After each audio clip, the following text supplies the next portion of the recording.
এম্বাসিতে একটা দালাল চক্র যারা নতুন 5 দিন 7 দিন জমা দেয় তারা টাকার মাধ্যমে বিভিন্নভাবে ভিসা উসুল করে নিচ্ছে। বিএসএফ গ্লোবাল একটা ইন্ডিয়ান দালাল বা এজেন্ট বললেই চলে।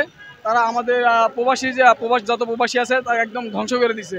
আমাদের ভিসা দিচ্ছে না, আমাদের 90 দিনের কথা বলে আমাদের নলসটা জমা নিচ্ছে অ্যাম্বাসিডার, কিন্তু আমাদের কোনো সমাধান দিচ্ছে না। আমাদেরকে ভিসা দিয়ে দেন, তাহলে আমরা এখান থেকে চলে যাব, আর যদি না হয় তাহলে আমরা আমরণ অনশন করবো ইনশাল্লাহ। ভরে পাতা দেশ থেকে স্বাগত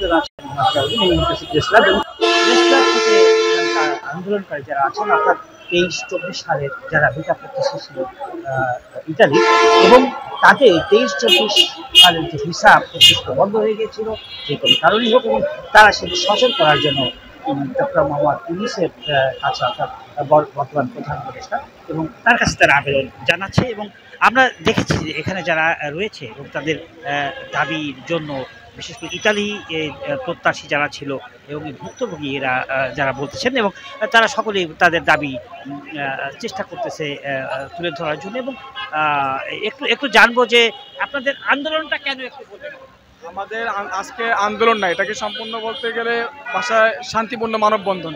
দেখা যায় 2023 সালের আগস্ট থেকে আজকে 2025 সালের মে মাসের 8 তারিখ, এর মধ্যে আমাদের যে ইতালি ভিসা প্রত্যাশীরা প্রবাস থেকে আসছে তাদের কিন্তু অলরেডি আপনার যে ভিসার মেয়াদগুলো শেষ হয়ে গেছে।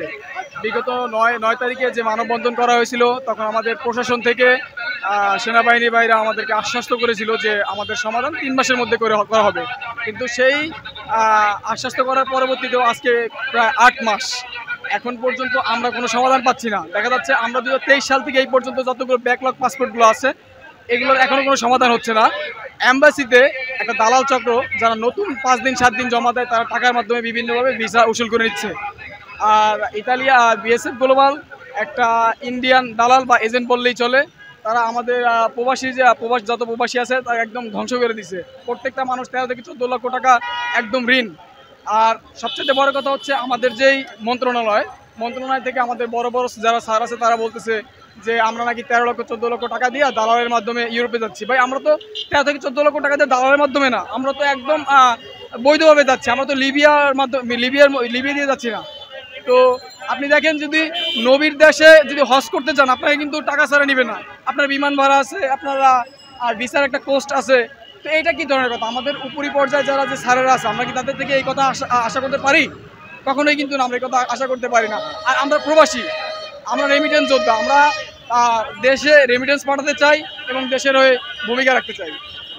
জি, ধন্যবাদ। যেমনটি জানছিলেন একজন ভুক্তভোগীর কাছ থেকে, তারা আশ্বস্ত হয়েছিল, তাদের কিন্তু আশ্বাস দিয়েছিল যে তাদের এই প্রত্যাশা পূরণ করবে, কিন্তু কতক্ষণ পেরেছে এটাই জানার বিষয়। আমরা একটু জানবো, এখানে আরেকজন আছে। এখন চাওয়াটা কি আপনাদের মেইন চাওয়াটা কি?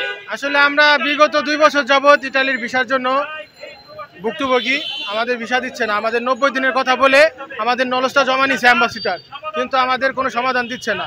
প্লাস আমরা অনেকবার মানববন্ধন করছি, পররাষ্ট্র মন্ত্রণালয়ে গেছি, তারাও আমাদের কোনো সরাহ করে নাই। তাই এখন আমরা আসছি আমাদের বাংলাদেশের গার্ডিয়ান ডক্টর ইউনূস স্যারের কাছে। সে যেহেতু আমাদের এই ভিসার সব কিছু সমাধান করে দেয়, যদি আমাদের নলেজটা অরিজিনাল হয় আমাদের ভিসা দিয়ে দেখ, না হলে আমাদের রিজেক্ট করে দেখ, এটাই আমাদের প্রত্যাশা। এটাই আমরা এই ডক্টর ইউনূস স্যারকে আমরা বিশেষভাবে অনুরোধ জানাই যে আমরা বাঙালি, আমরা ভুক্তভোগী, আমরা ইটালি যেতে চাই, বাঙালির জন্য কিছু করতে চাই, তাই জন্য আমাদের ভিসাটা সে সরাও করুক। জি জি জি, ধন্যবাদ ভাই। একটু আসবেন। যদি আন্দোলন আপনাদের দাবি মেনে নেওয়া না হয়, পরবর্তী পদক্ষেপ কি নেবে? আমাদের পদক্ষেপ অলরেডি এখন থেকে চালু আছে। আমরা 9 জন গেছিলাম প্রধানমন্ত্রী উপদেষ্টার বাসভবনের কার্যালয়, আমাদের 5 জনকে অ্যাকসেপ্ট করছে তারা, বাকি 4 জন আমরা ফেরত আসছি, কারণ 5 জনের বেশি ওখানে যাওয়া যাবে না এরকম বলছে।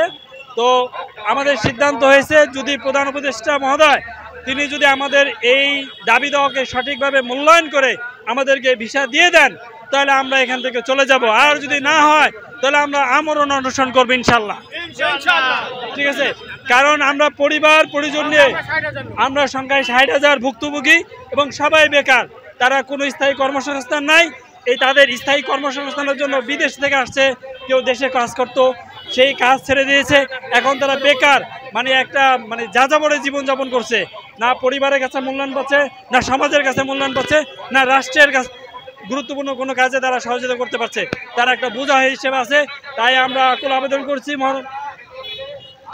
প্রধান উপদেষ্টা মহোদয়ের কাছে, তিনি আমাদের ভিসা পাওয়ার ব্যবস্থা করে আমাদেরকে বিদেশে যে অর্থ উপার্জন করে আমাদের পরিবারের পাশে, এই দেশের পাশে দাঁড়ানোর সুযোগ করে দেবেন ইনশাআল্লাহ। ধন্যবাদ আপনাকে। যেমনটি জানছিলাম, অর্থাৎ তারা চান দেশের জন্য কাজ করতে, দেশের অবদান রাখতে চায় রেমিটেন্স যোদ্ধা হিসেবে। অর্থাৎ তাদের আবেদন, যেটা জানান, তাদের আবেদন যদি মেনে নেওয়া না হয়, প্রায় 60,000 ভুক্তভোগী এখানে আছে যেমনটি জানালেন, তাহলে আমরণ তারা এই তাদের দাবি বা তাদের আন্দোলনের যে কর্মসূচি, আন্দোলন বলবো না, এটা দাবি আদায়ের যে লক্ষ্য সেটা তারা করে যাবে। এবং প্রধান উপদেষ্টার কাছে একটাই দাবি, যে তাদের ভিসা দেওয়া হোক এবং তাদের যে আশ্বস্ত করা হয়েছিল যেভাবে, সেভাবে তাদেরকে প্রতিশ্রুতিটা রক্ষা করা হোক। এবং আইনগতভাবে যদি কোনো বৈধতা থাকে, তাদের একটাই দাবি, যদি আইনগতভাবে বৈধতা থাকে তাহলে অবশ্যই তারা দাবিদার।